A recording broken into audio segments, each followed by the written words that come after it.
মুসলমানদের সাথে প্রয়োজনে জিহাদে শরীক হতাম, ফিলিস্তিনের মুসলমানদের সাথে ঐক্যবদ্ধ হতাম এবং আমাদের পাশে কাশ্মীরে নির্যাতিত মুসলমানদের সাথে ঐক্যবদ্ধ হয়ে আমরা ইনশাআল্লাহ স্বাধীনতাকারী কাশ্মীরবাসীদের সাথে ঐক্যবদ্ধ হয়ে জিহাদ করতাম ইনশাআল্লাহ। আমরা আমরা জাতিসংঘের প্রতি ওয়াইসির প্রতি শরীরের বন্ধ অনুরোধ জানাবো, আপনারা কাশ্মীরের স্বাধীনতার ব্যাপারে ঐক্যবদ্ধ হয়ে তাদের স্বাধীনতা ঘোষণা করুন। তাদের স্বাধীনতার উপর আপনাদের সমর্থন দিন। এই বক্তব্য রেখে আপনাদের সকলকে কাশ্মীর ভাই বোনদের সাথে ঐক্যবদ্ধ হয়ে কাজ করার উদাত্ত আহ্বান জানিয়ে আমি আমার বক্তব্য শেষ করছি। আসসালামু আলাইকুম ওয়া রাহমাতুল্লাহ। কাশ্মীরের স্বাধীনতাকামী জনগণের স্বাধীনতার জন্য আজকে আমরা রাজপথে দাঁড়িয়েছি বাংলাদেশ লেবার পার্টির পক্ষ থেকে।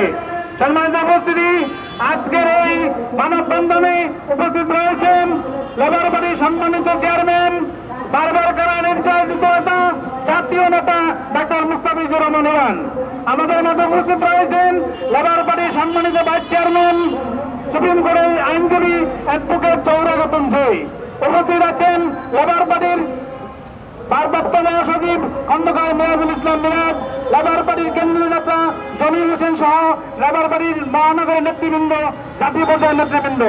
সম্মানিত উপস্থিতি, আজকে ভারতীয় আগ্রাসন এবং কাশ্মীরের জনগণের পক্ষে দাঁড়ানোর জন্য আমাদের আজকের অবস্থান। আজকে লেবার পার্টির পক্ষ থেকে আমরা কাশ্মীরি জনগণের, জম্মু কাশ্মীরের জনগণের মুক্তি কামনা করছি, তাদের স্বাধীনতা কামনা করছি। আমরা তাদের পক্ষে দাঁড়িয়েছি। সম্মানিত উপস্থিতি, আজকের এই অবৈধ সরকার আজকে আমাদের সীমান্ত যেভাবে হত্যাকাণ্ড চালাচ্ছে, আজকে আমাদের দেশটাকে একটা কাশ্মীরের উপর পরিণত করেছে। আমরা এই অবস্থান থেকে মুক্ত চাই। আজকের এই অবস্থানের মধ্য দিয়ে বাংলাদেশের তিনবারের প্রধানমন্ত্রী বেগম খালেদা জিয়া, বিএনপির মহাসচিব মির্জা ফখরুল ইসলাম আলমগীর সহ জাতীয় পর্যায়ে সমস্ত নেতাদের মুক্তি কামনা করছি। আমরা কাশ্মীরের এবং এদেশের জনগণের মুক্ত হওয়ার জন্য সাধারণ জনগণকে সাথে নিয়ে আমরা রাজপথে আছি, রাজপথে অবস্থান করবে। আমরা আমাদের লেবার পার্টির নেতা, আমাদের চেয়ারম্যান মহোদয়ের নেতৃত্বে, আমাদের মহাসচিবের নেতৃত্বে আমরা জনগণের পক্ষে সবসময় রাজপথে থাকবো। সবাইকে ধন্যবাদ। আসসালামু আলাইকুম। অ্যাডভোকেট জৌরা খাতুন জুই।